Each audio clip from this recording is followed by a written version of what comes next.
I still remember the exact moment my world shattered into a million pieces. It wasn't during a screaming match or after discovering some terrible secret. It was while I lay helpless in a sterile hospital bed in Riverside General, tubes snaking from my arms, when a delivery man walked in with an envelope that would change everything.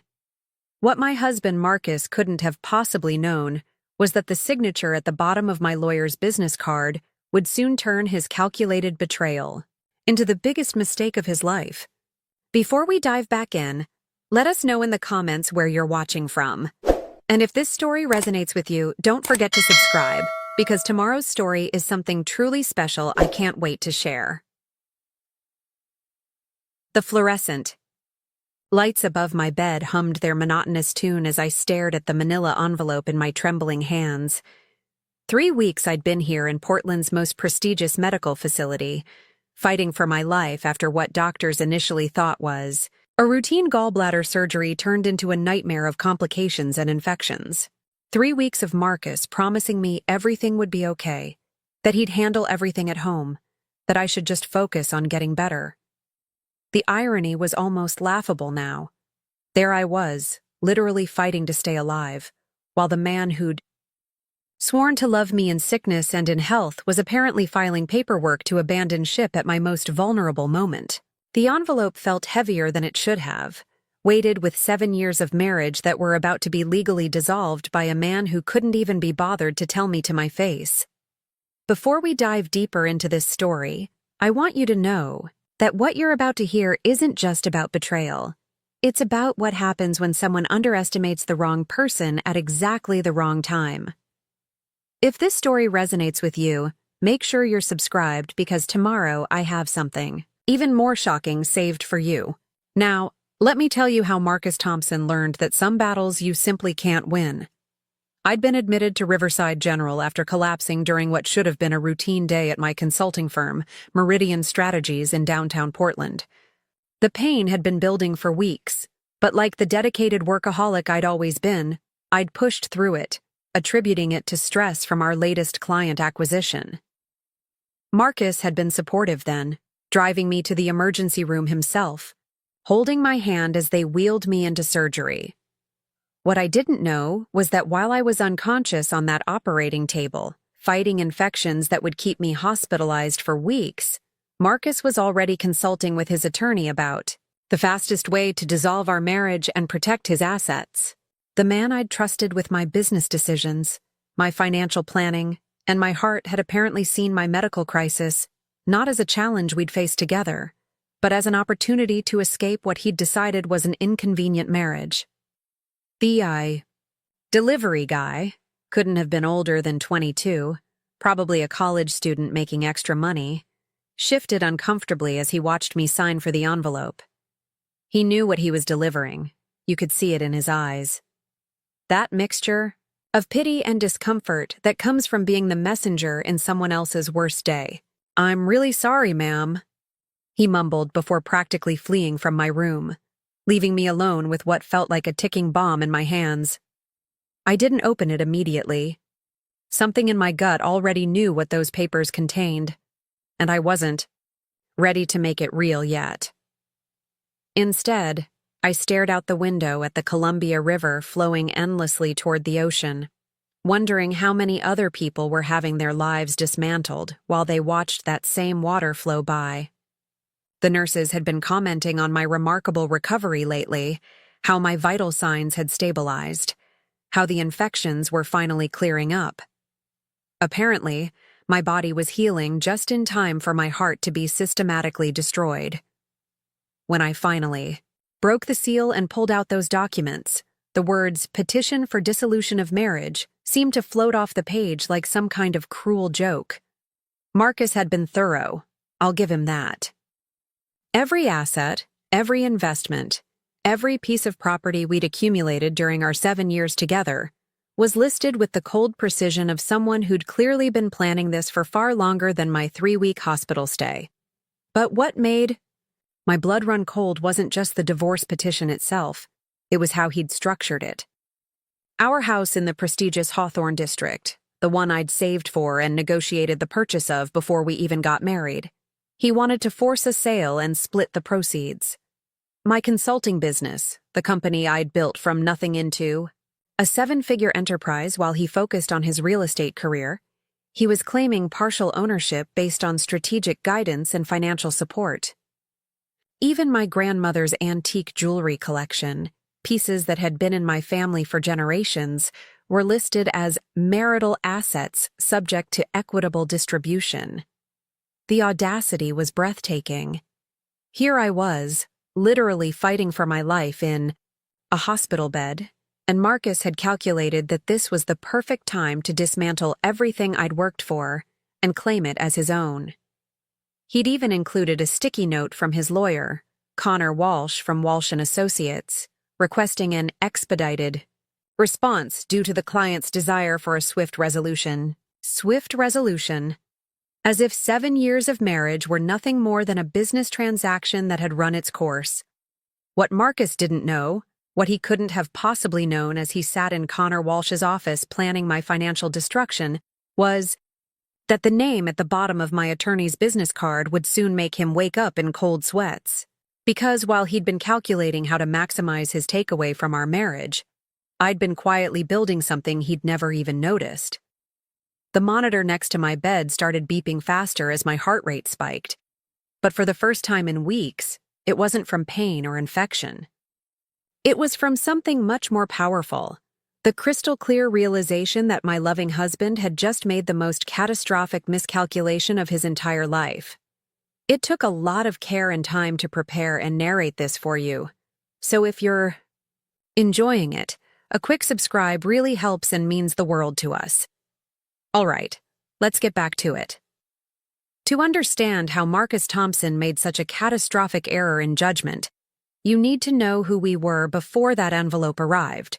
Or, rather, who he thought we were versus who we actually were. 7 years of marriage had created a comfortable illusion that I was the supportive wife who'd stepped back from her ambitions to help build his real estate empire, when the truth was far more complex and infinitely more dangerous to his carefully laid plans.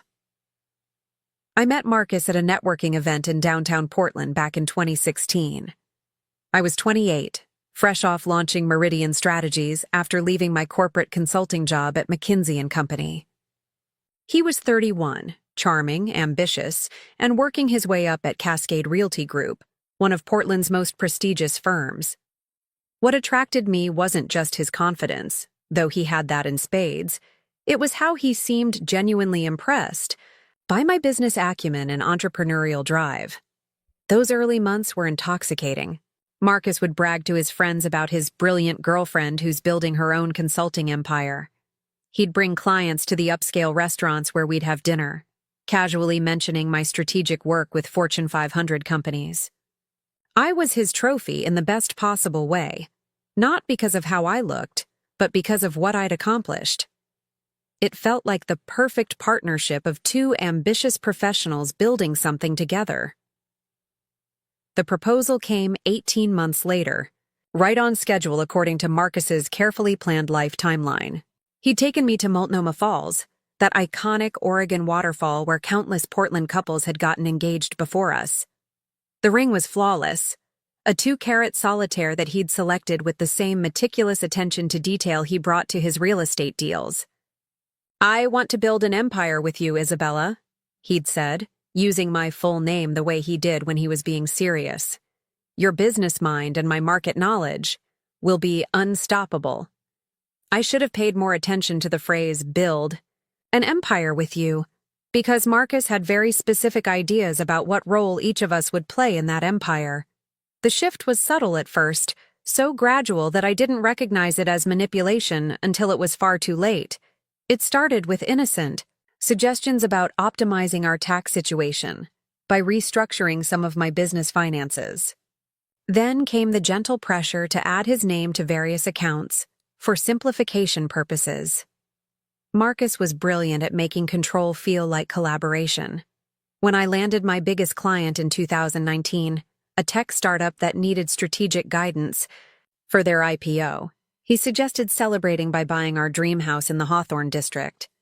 The Victorian mansion had been my fantasy home since I'd first moved to Portland, and when it came on the market, Marcus negotiated the purchase with his typical precision. What I didn't realize until years later was how he'd structured the financing. To maximize his legal claim on a property I'd essentially paid for with my business profits. "You focus on growing Meridian strategies," he'd say whenever I questioned certain financial decisions. "Let me handle the investment portfolio and property management. That's what I'm good at." It seemed logical, two professionals leveraging their individual expertise for mutual benefit. I was so busy building my client base and managing complex strategic projects that I was grateful to have someone I trusted handling our personal finances. The business grew exponentially under my leadership. Meridian Strategies went from a one-woman operation to a 15-person firm with satellite offices in Seattle and San Francisco. We were pulling in 7 figures annually, working with everyone from emerging startups to established corporations needing strategic pivots. Marcus loved attending my company events, networking with my clients, positioning himself as the power behind the throne, who provided the stability that allowed me to take risks. But somewhere around year 4 of our marriage, I started noticing subtle changes in how Marcus talked about our business. He'd casually mention strategic advice he'd given me, inflating his role in decisions he'd barely been involved in. At dinner parties, he'd tell stories about pivotal conversations we'd had about client strategies, conversations I couldn't remember because they'd never happened. When friends or colleagues complimented Meridian's success, Marcus would smile and say things like, "Isabella's the face of it, but we're really a team behind the scenes." The most insidious part was how he made me complicit in this revisionist history. He'd reference these fictional contributions in front of clients or at industry events, and correcting him publicly would have been awkward and potentially damaging to both our reputations. So I'd smile and nod, letting him claim credit for insights and strategies that were entirely my own. I told myself it was harmless. Couples often inflated each other's contributions out of love and support. What I didn't understand was that Marcus was building a legal and social foundation for claiming ownership of my work. Every public acknowledgement of his strategic contributions, every financial document that showed joint assets, every photograph of us together at Meridian-related events was becoming evidence in a case I didn't know was being built against me.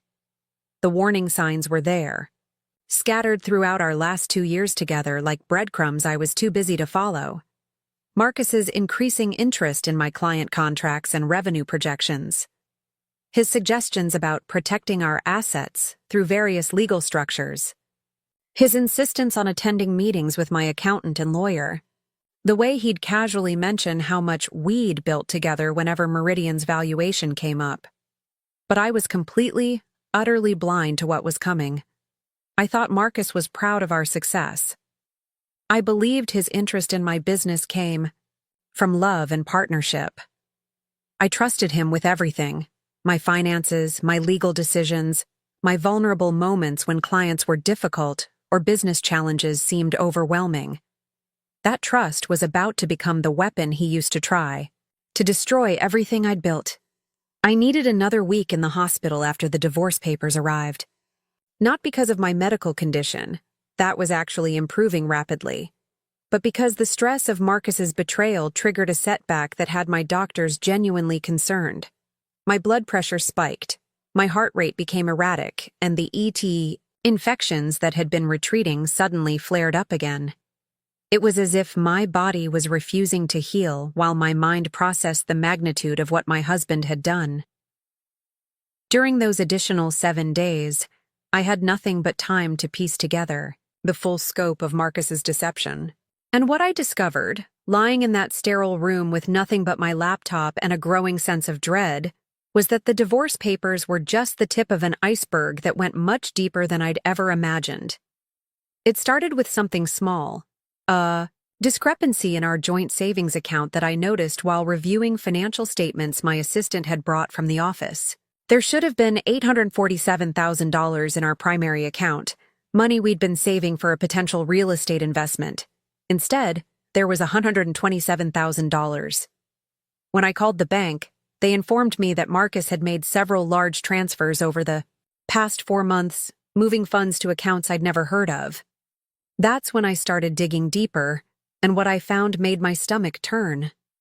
Our investment portfolio, which should have contained nearly $2.3 million in diversified holdings, had been systematically liquidated over the past 18 months.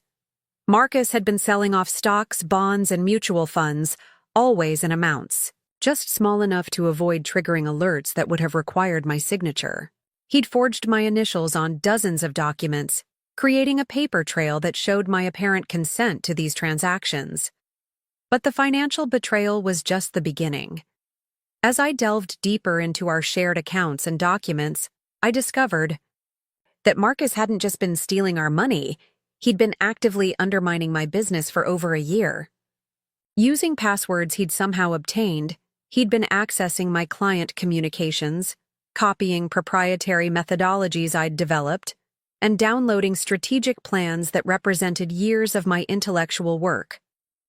The most damning evidence came from his computer, which I was able to access remotely because we'd shared certain cloud accounts for household management. In a folder labeled Business Development, I found dozens of files containing my confidential client strategies, market analyses, and innovative approaches that had made Meridian Strategies so successful. But these weren't just copies. Marcus had been systematically rebranding my work under a new company name, Thompson Strategic Solutions. He'd been planning to launch a competing firm using my own methodologies against me.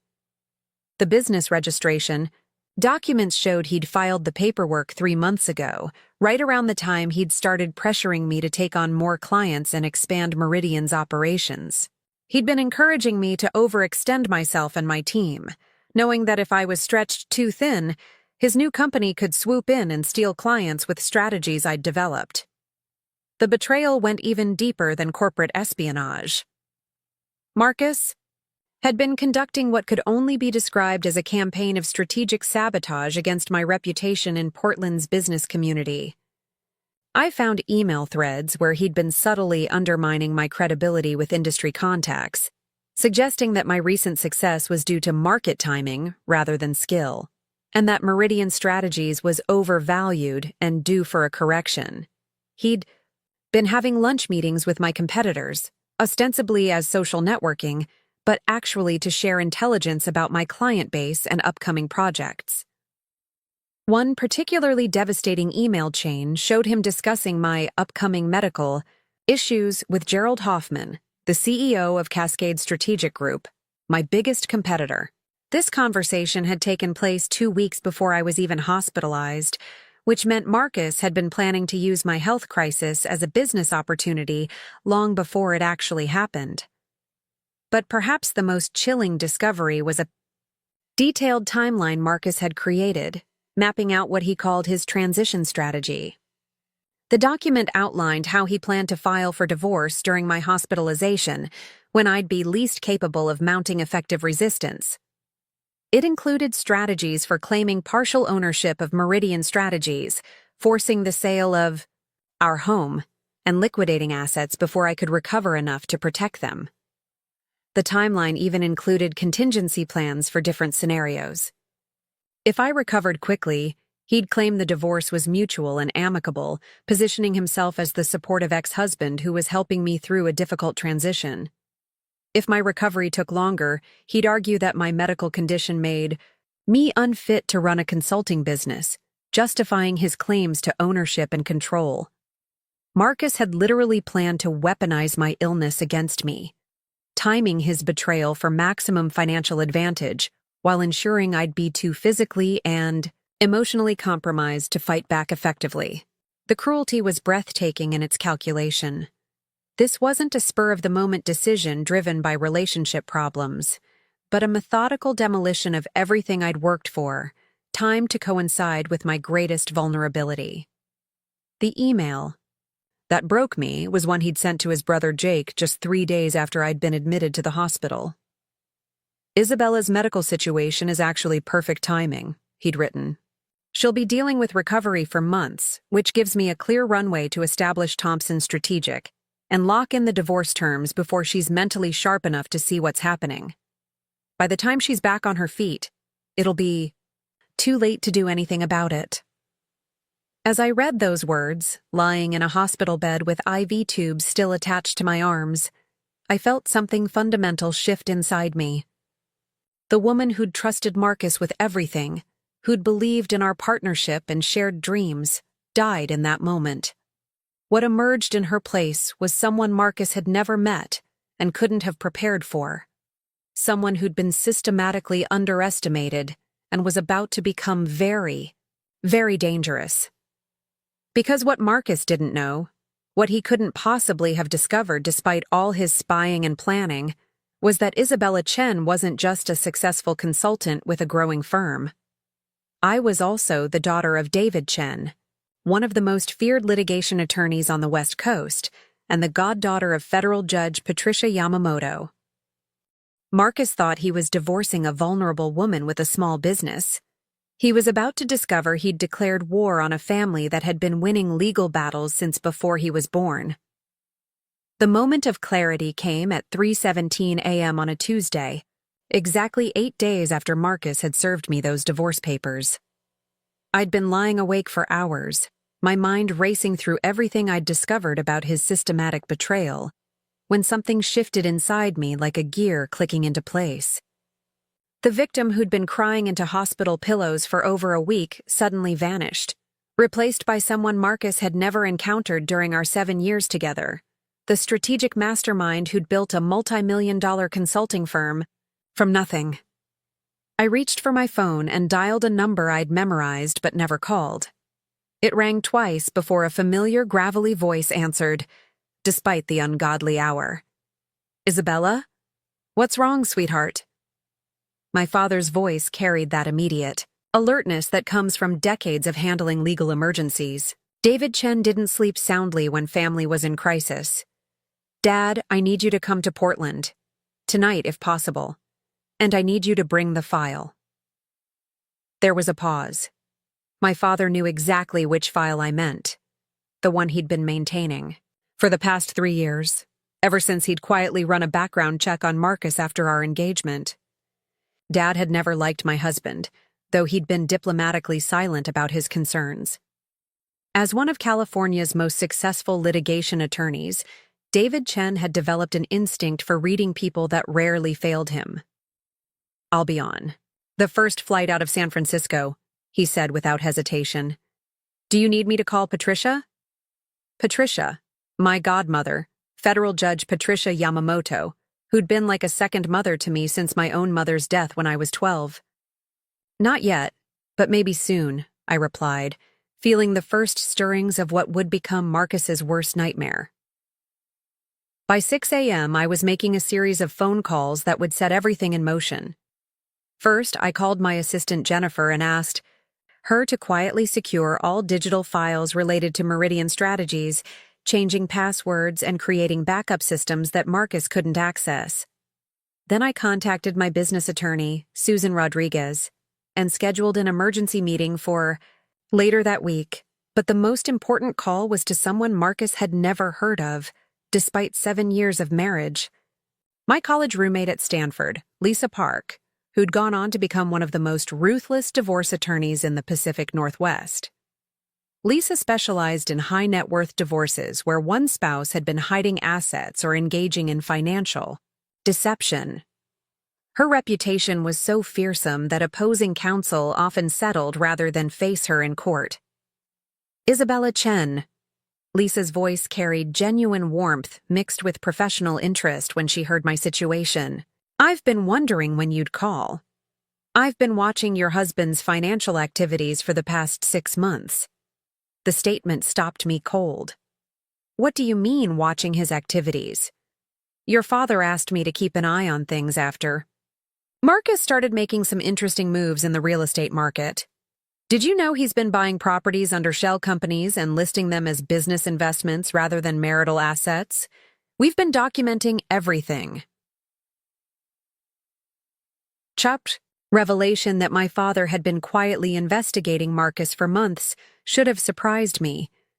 But instead, it felt like validation. Dad's instincts about people were legendary in legal circles, and if he'd sensed something wrong with Marcus, he'd been right to act on those instincts.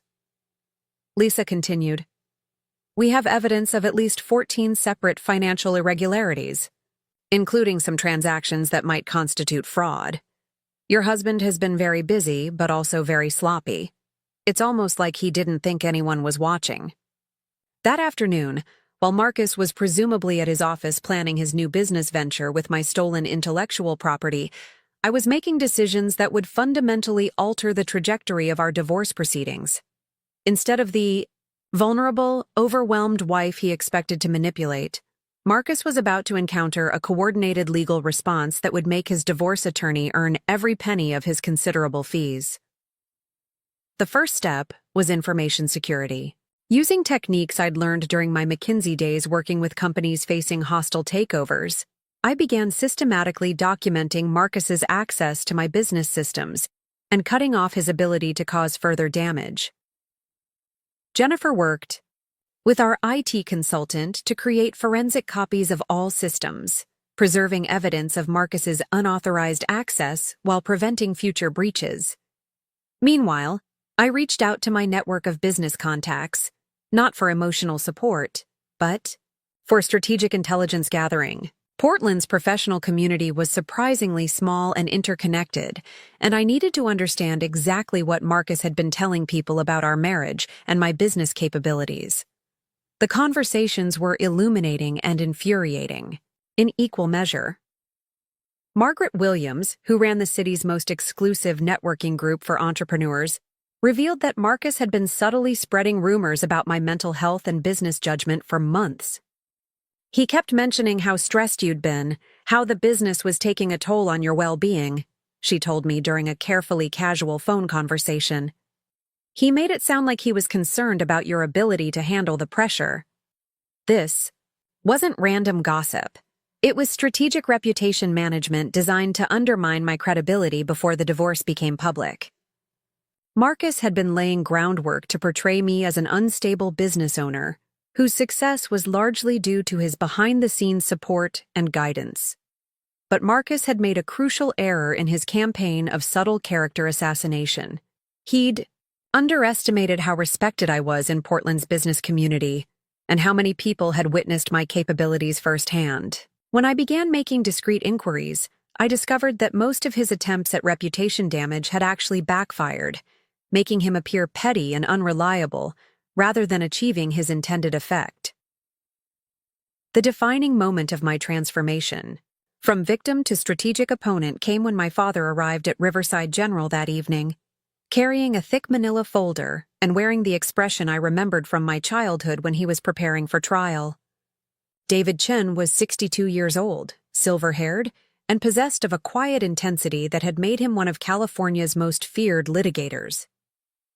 "Tell me everything," he said simply, settling into the uncomfortable hospital chair beside my bed.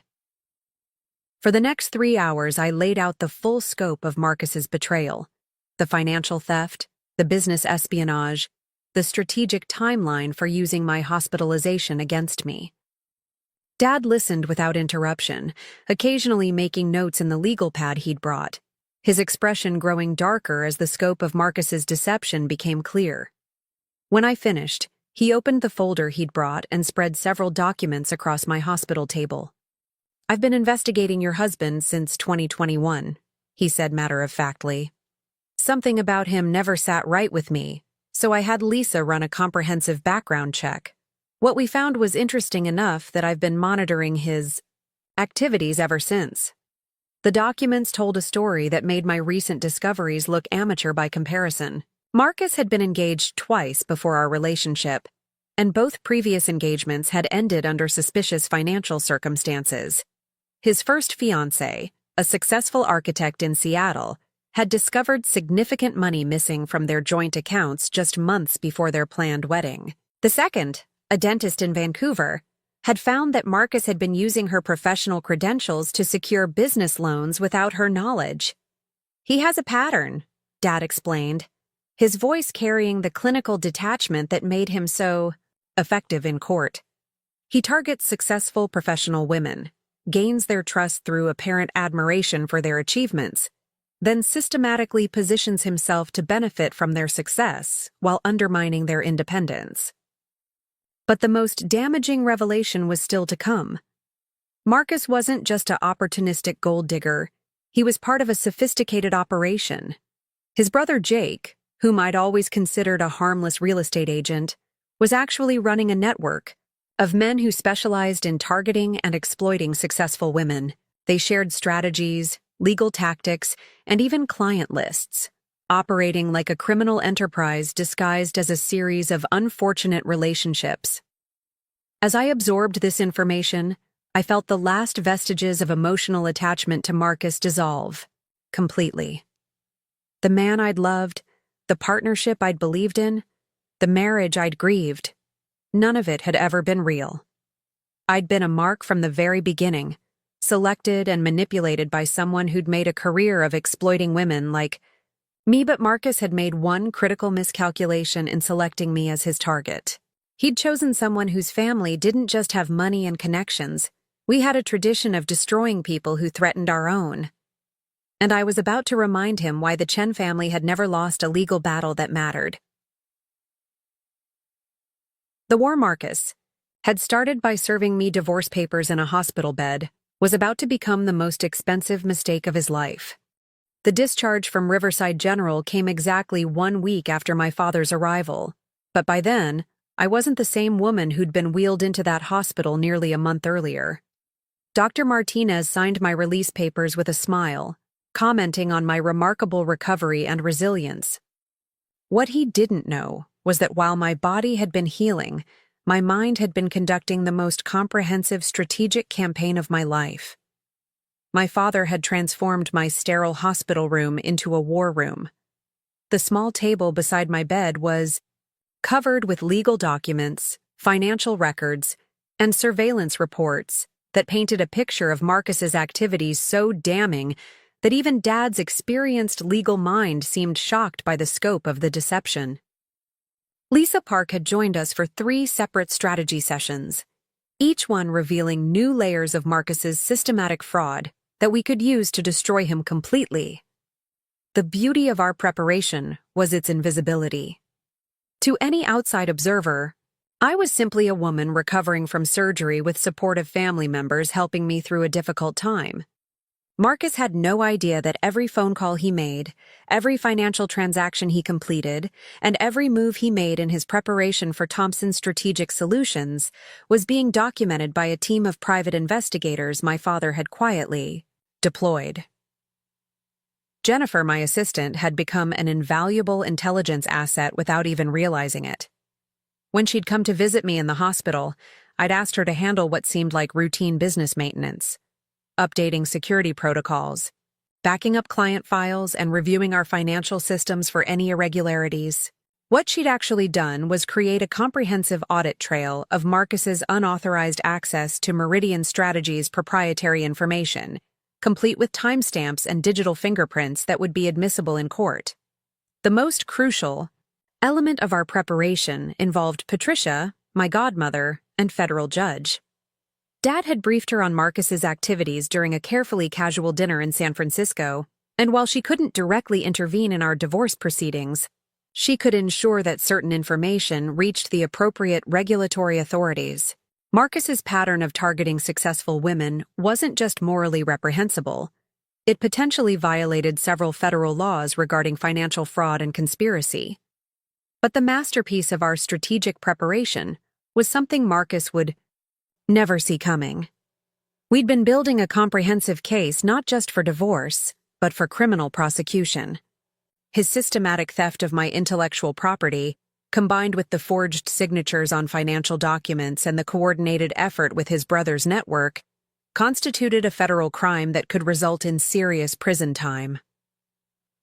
Lisa had been methodically documenting every aspect of Marcus's financial deception, working with forensic accountants to trace the movement of our marital assets through his increasingly complex web of shell companies and hidden accounts. What we'd discovered was staggering. Marcus hadn't just stolen the $700,000 from our savings accounts. He'd been systematically looting our shared investments for over 2 years, hiding the money in accounts registered to fake businesses that existed only on paper. The Thompson Strategic Solutions venture was even more damaging to his legal position than I'd initially realized. Marcus had been using my client list to pre-sell consulting services, taking deposits from companies for work that would be performed using methodologies he'd stolen from Meridian Strategies. He'd essentially been running a con game, selling my expertise to finance his divorce and new life, planning to deliver substandard work once he'd already collected payment and disappeared. 3 days before my discharge, we received the most devastating piece of intelligence yet. One of Dad's private investigators had been monitoring Marcus's communications and discovered that he'd been coordinating with Connor Walsh, his divorce attorney, to time certain financial moves with my medical recovery. They'd been planning to freeze my business accounts immediately after serving the divorce papers, hoping to create a cash flow crisis that would force me into a quick, unfavorable settlement. The audacity was breathtaking, but it was also legally catastrophic for Marcus. Attorney-client privilege doesn't protect communications that involve planning criminal activity, and using my hospitalization as a tactical advantage in financial manipulation potentially violated several laws designed to protect vulnerable individuals during medical crises. Lisa had been carefully monitoring Connor Walsh's activities as well, and what she'd discovered would make him seriously reconsider his representation of Marcus. Walsh had apparently been advising multiple clients on similar strategies, timing divorces to coincide with spouses' vulnerabilities, manipulating medical situations for legal advantage, and coordinating financial attacks designed to exploit temporarily diminished capacity. It was a pattern that could cost him his license to practice law. The most satisfying aspect of our preparation was how completely Marcus had underestimated the resources at my disposal. He'd seen a successful consultant with a growing business, but he'd failed to recognize that I was part of a family that had been wielding legal and financial power for generations. The Chen family didn't just have money. We had connections, influence, and a reputation for absolute ruthlessness when defending our own. My grandfather had built the family's legal foundation during the 1960s, when anti-Asian discrimination was still legal and socially acceptable. He'd fought his way into Stanford Law School, then into San Francisco's most prestigious firms, accumulating power and connections that 3 generations of Chens had carefully maintained and expanded. Dad had inherited not just wealth, but a network of judges, prosecutors, investigators, and business leaders who owed favors to our family. Marcus thought he was divorcing Isabella Chen, entrepreneur. He was actually attacking the Chen family legacy. And that was a mistake that would cost him everything he'd worked for and several things he'd stolen. The final element of our preparation involved something Marcus couldn't have anticipated. We'd been quietly reaching out to his previous victims. Lisa's investigation had identified not just his 2 former fiancées, but 3 other women who'd suffered financial losses after brief relationships with Marcus. None of them had pursued legal action at the time, but all of them were eager to provide testimony about his patterns of manipulation and theft. Sarah Morrison, the Seattle architect, had lost $180,000 that Marcus had transferred from their joint accounts to investments that turned out to be fictional. Dr. Emma Walsh, the Vancouver dentist, had discovered that Marcus had used her credit and professional standing to secure over $300,000 in fraudulent business loans. Each woman's story followed the same blueprint: initial charm and apparent admiration, gradual financial entanglement, systematic theft disguised as investment strategy, then sudden abandonment. But the most damaging witness would be someone Marcus had never expected us to find: his own brother Jake's ex-wife, Michelle Thompson. She'd been married to Jake for 4 years before discovering the brothers' coordinated scheme to exploit successful women. Michelle had evidence of their operation going back nearly a decade, including detailed records of targets, strategies, and financial outcomes. As I prepared to leave Riverside General, I felt a calm satisfaction that Marcus would never understand. He'd spent months planning his attack on me, timing it for what he thought would be my moment of maximum vulnerability. What he couldn't have known was that attacking me during a medical crisis hadn't made me weak. It had given me time to think, plan, and coordinate a response that would destroy not just his divorce strategy, but his entire life. The woman walking out of that hospital was nothing like the trusting wife who'd been brought in for emergency surgery. Isabella Chen was about to remind Marcus Thompson why you should never declare war on someone whose family has been winning legal battles since before you were born. Marcus had served me divorce papers thinking he held all the advantages.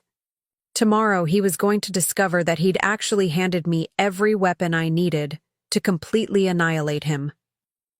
The first sign that Marcus's carefully constructed plan was beginning to unravel came 3 days after my discharge from the hospital. I was staying at my father's guest house in the West Hills, a secluded property that offered both privacy and security while I continued my recovery. The location also provided the perfect base of operations for what Dad had started calling Operation Reckoning, our coordinated response to Marcus's betrayal. That Wednesday morning, Marcus called my phone for the first time since serving the divorce papers. I let it ring 4 times before answering, using a technique Lisa had taught me about controlling the psychological dynamics of difficult conversations. Isabella. His voice carried that familiar tone of concerned authority he'd perfected during our marriage. I heard you were discharged. How are you feeling? I'm recovering, I replied, keeping my voice neutral and slightly weak. Thank you for asking. Listen, I know the timing of the divorce papers was unfortunate. Connor advised me that quick action was necessary for legal reasons, but I want you to know this doesn't have to be adversarial. We can work together to make this as smooth as possible for both of us. There it was, Marcus's attempt to circumvent legal representation and manipulate me into making agreements without proper counsel. That sounds reasonable, I said, injecting just enough uncertainty into my voice to suggest I was still emotionally vulnerable. Let me see how I'm feeling by the weekend. After ending the call, I immediately phoned Lisa with a report. He's getting nervous, she confirmed. Our preliminary responses to his divorce filing have been deliberately minimal, which is making him wonder what we're planning. The longer we maintain strategic silence, the more mistakes he'll make. That assessment proved prescient almost immediately. Over the next week, Marcus's behavior became increasingly erratic as he tried to gauge my response to his betrayal. He began making